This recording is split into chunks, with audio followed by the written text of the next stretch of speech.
Baik pemirsa, kita beralih ke informasi selanjutnya. Pengumuman PPDB untuk tingkat SMP yang hingga hari ini belum diumumkan, dikeluhkan para wali murid lantaran pengumuman semestinya pada tanggal 15 Juni 2024. Pengumuman penerimaan peserta didik baru PPDB untuk tingkat SMP di Kota Palembang pada tahun ajaran 2024-2025 yang hingga kini masih belum diumumkan dikeluhkan oleh para wali murid lantaran sudah 2 hari menunggu pengumuman tersebut. Novi, wali murid, mengatakan pengumuman PPDB melalui website hingga saat ini masih belum diakses, juga sudah melakukan pengecekan dari tanggal 15 Juni malam sesuai dengan jadwal pengumuman PPDB.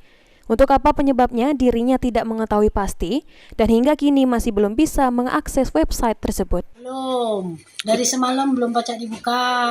Jadi dari semalam sudah nyoba buka link? Iya, belum, sampai siang ini belum baca dibuka. Oh, aturan pengumuman dari hari kapan, Bu? Dari kemarin, sore, malam, dari kemarin malam. Tapi belum baca dibuka sampai siang ini.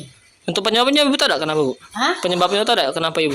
Nggak tahu apa penyebabnya, susah nian bukanya. Pokoknya dari kemarin tetap tidak bisa dibuka, Bu. Senada, salah satu wali murid lainnya, Yuli, mengatakan hingga saat ini masih belum bisa mengakses pengumuman PPDB untuk tingkat SMP.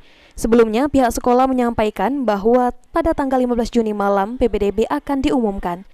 Namun hingga saat ini juga masih belum ada pengumuman dan tidak bisa mengakses website PPDB SMP. Belum linknya, Bu? Bisa, ujinya kemarin, nggak tahu, belum bisa sampai sekarang. Oh, untuk penyebabnya tahu tak, Bu? Tidak bisa. Belum tahu penyebabnya, apa masalahnya.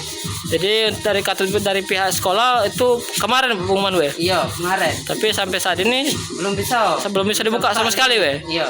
Jadi masih... Ilham Wahyudi, PAUL TV.